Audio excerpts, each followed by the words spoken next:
Pawn c2, c4.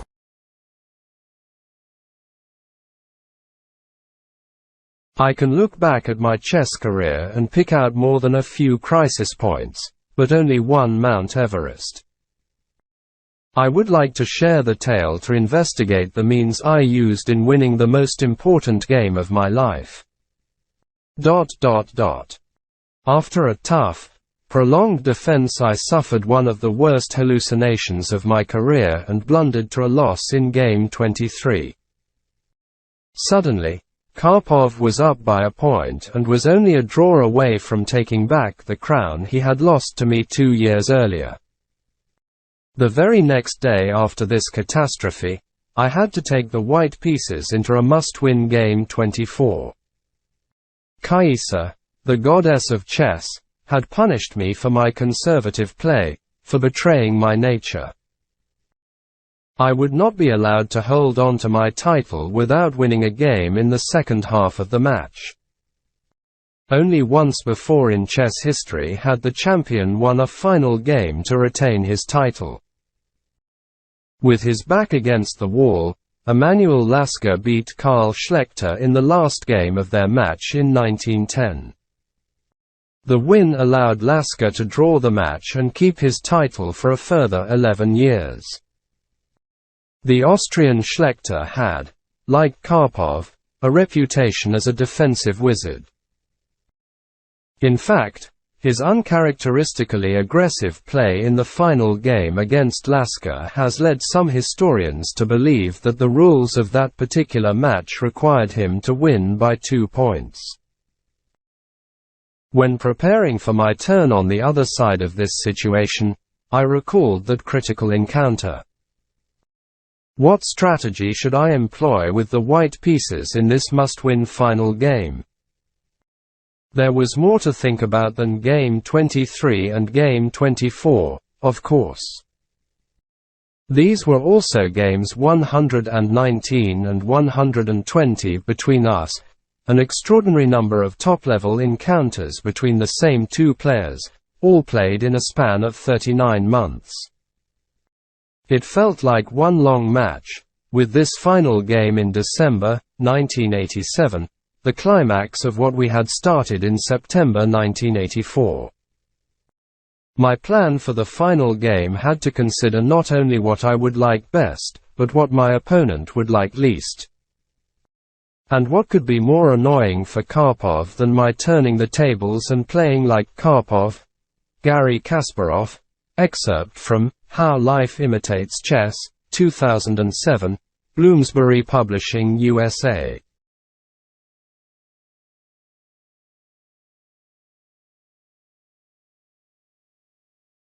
Pawn e7, e6.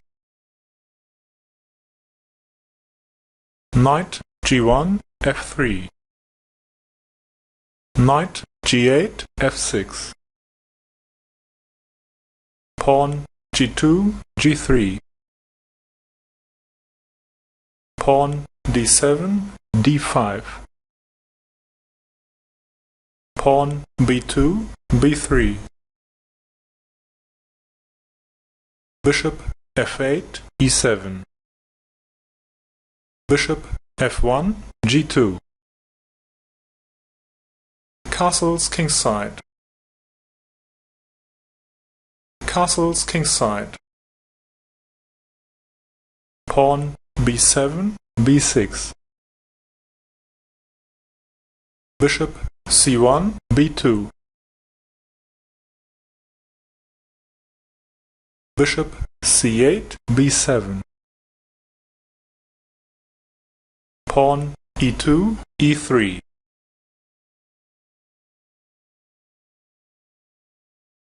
Knight b8, d7.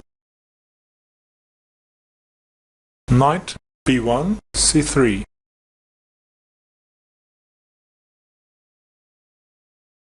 Knight d7, e5.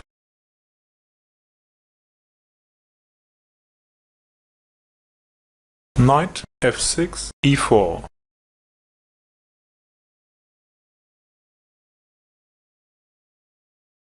Knight c3, e2.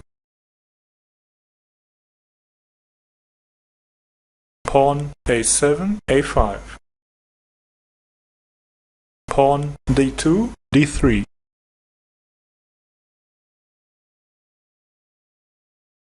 bishop e7, f6,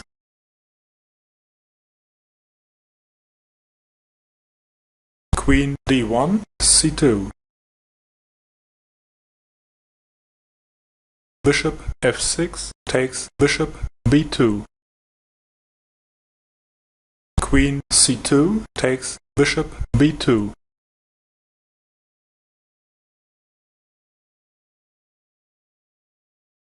knight e4, d6, pawn c4 takes pawn d5,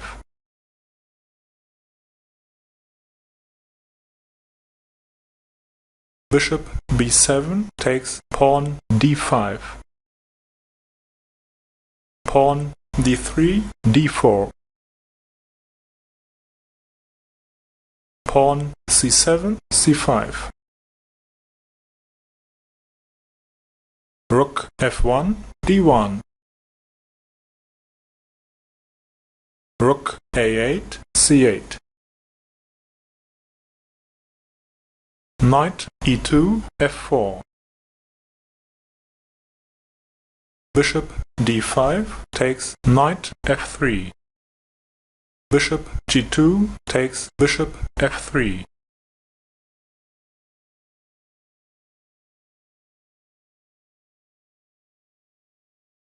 queen d8, e7,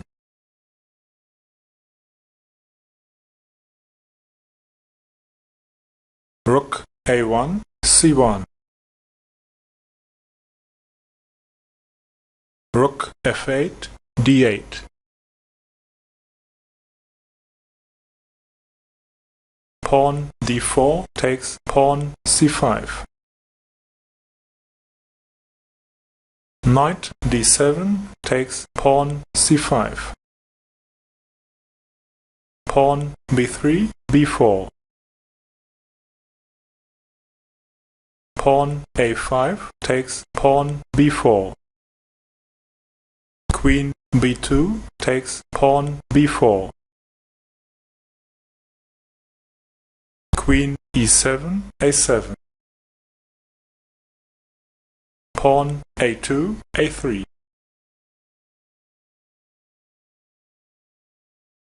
knight d6, f5, rook c1, b1, rook d8 takes rook d1, rook b1 takes rook d1, queen a7, c7,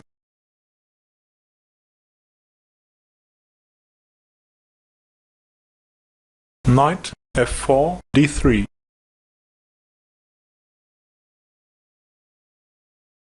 pawn h7, h6, rook d1, c1,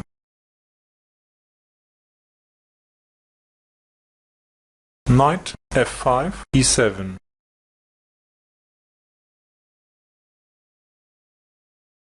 queen b4, b5,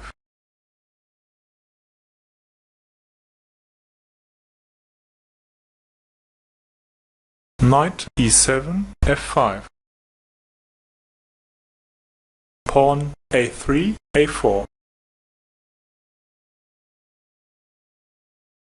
knight f5, d6, queen b5, b1, queen c7, knight d3, e5. Seeing a chance to play for an attack, I moved my knight to the central e5 square, offering a pawn. Karpov took the bait and grabbed the pawn, a temptation that could have led to disaster. And he had to play quickly now, as it was still a long way to move 40, when, by the rules then in force. The game would be adjourned and more time added before continuation the next day. Kasparov, How Life Imitates Chess. Knight c5 takes pawn a4. Rook c1 takes rook c8.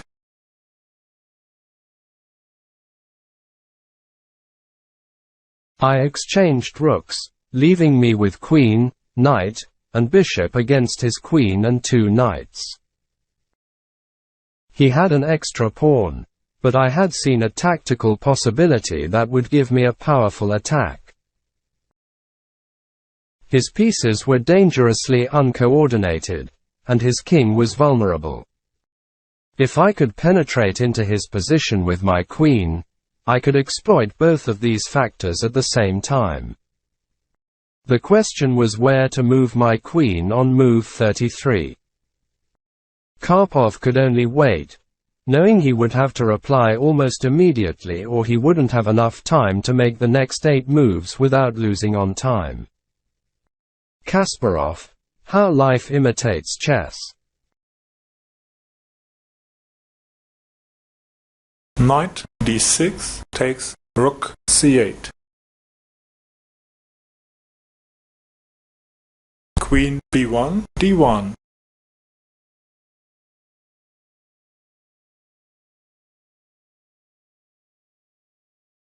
Lost in thought, I was startled by a tap on my shoulder.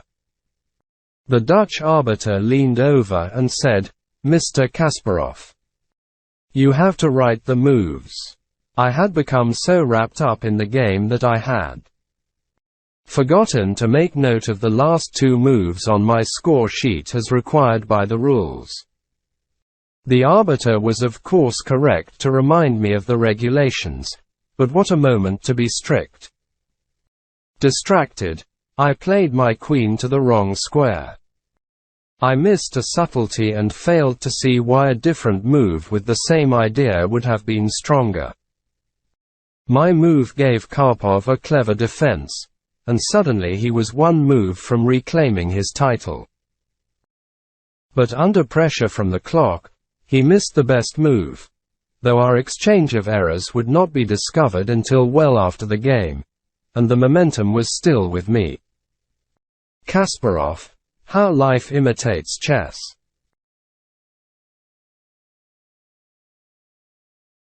Knight c8 e7.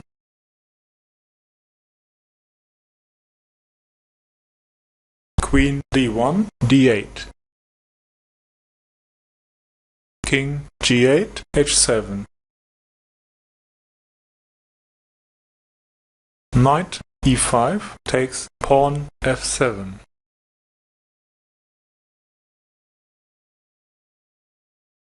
Knight e7 g6.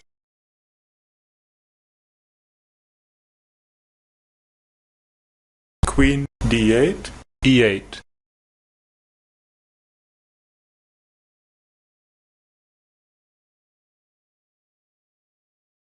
Queen a7 e7.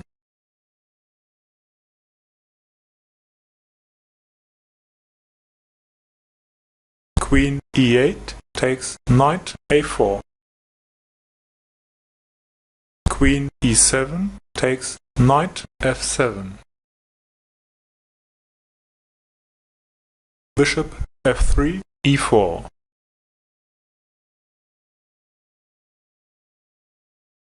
King h7 g8. Queen a4 b5.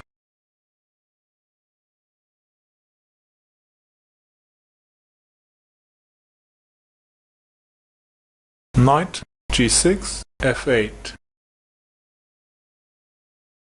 Queen b5 takes pawn b6.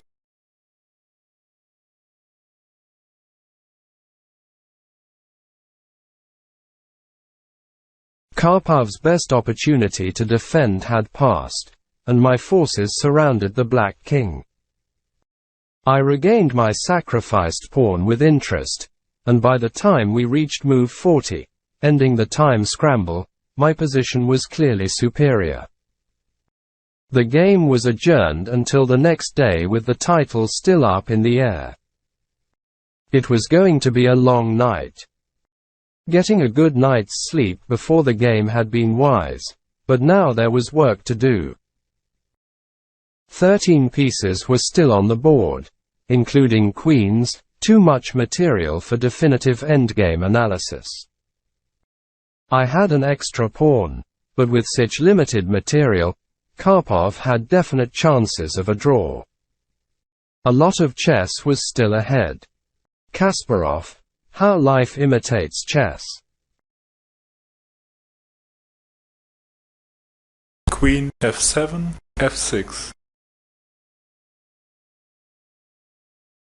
Queen b6, b5. Queen f6, e7. King g1, g2.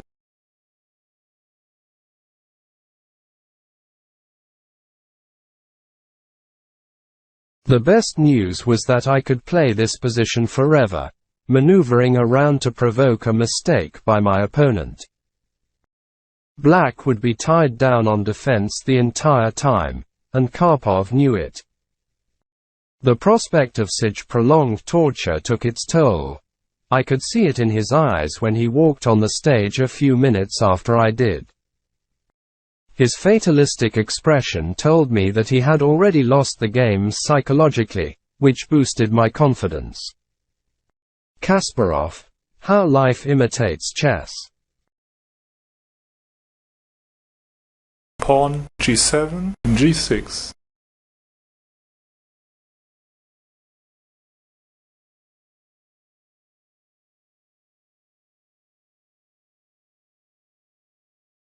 The maneuvering began. I remember being surprised when early on Karpov made a pawn push that my team and I had established as bad for Black's defensive chances. Apparently Karpov and his team disagreed with our analysis, or perhaps it was a psychological error. Sometimes the hardest thing to do in a pressure situation is to allow the tension to persist. The temptation is to make a decision, any decision, even if it is an inferior choice. And Karpov's move made the position more concrete, reducing the level of uncertainty. But in my favor, his structure was now fixed, presenting me with clearer targets.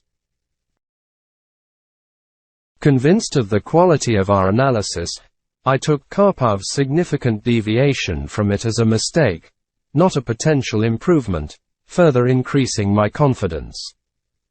Kasparov, How Life Imitates Chess. Queen b5, a5. Queen e7, g7. Queen a5, c5. Queen g7, f7. Pawn h2, h4. Pawn h6, h5. Queen c5, c6. Queen f7, e7. Bishop e4, d3. Queen e7, f7. Queen c6, d6. King g8, g7. Pawn e3, e4.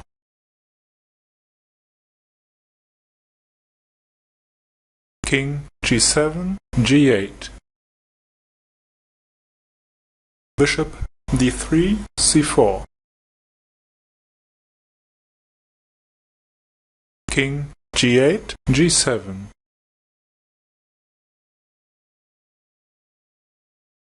Queen d6, e5. King G7, G8. Queen E5, D6. King G8, G7. Bishop C4, B5. King G7, G8. Bishop B5, C6. Queen F7, A7.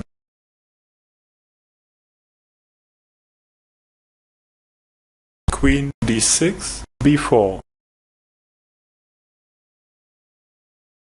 Queen A7, C7.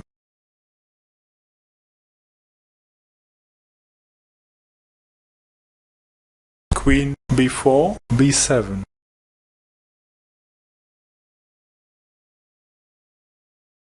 Queen C7, D8.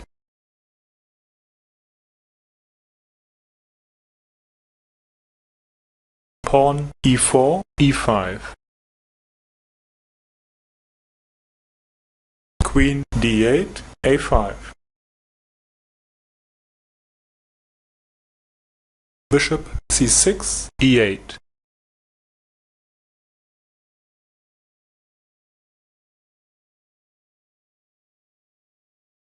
Queen A5, C5.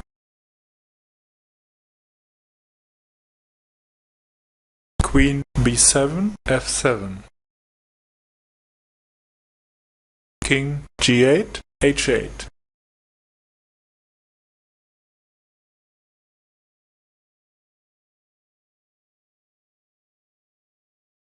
Bishop E8, A4.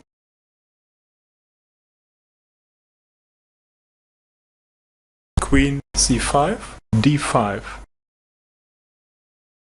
King G2, H2. Queen D5, C5. Bishop A4, B3. Queen C5, C8. Bishop B3, D1.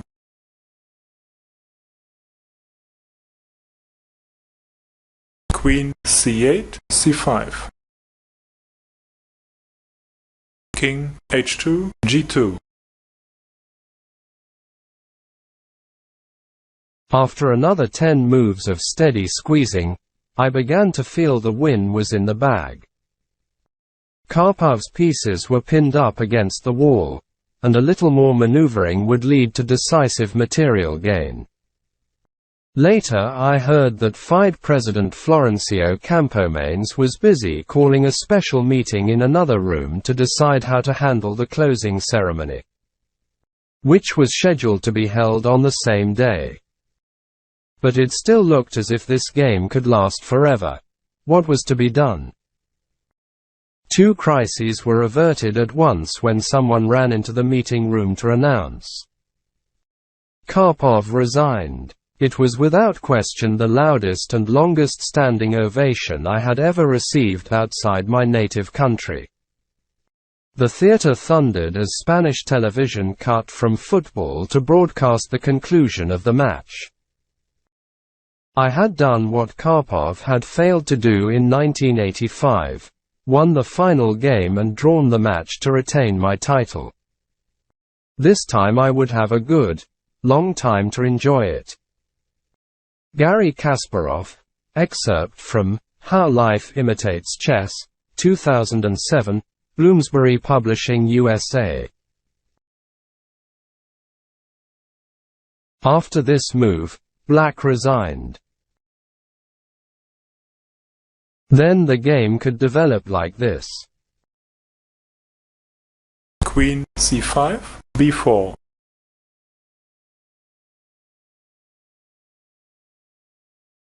Bishop D1, F3.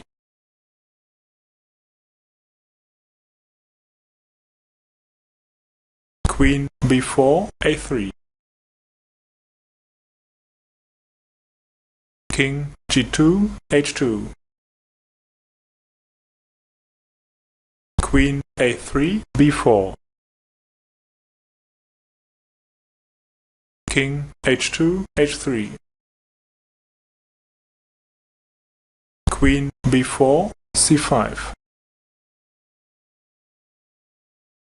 Bishop f3, e4. Queen c5, b4. Pawn f2, f3. Queen b4, a3.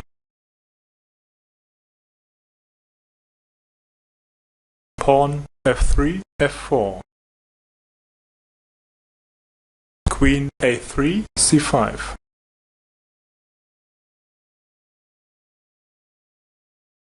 Bishop e4 takes pawn g6.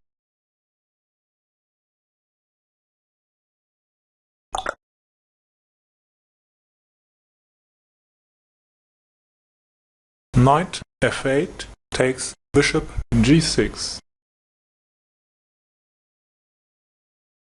Queen f7 takes knight g6.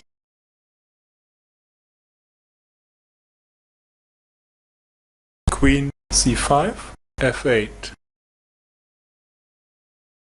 Queen g6 takes pawn h5.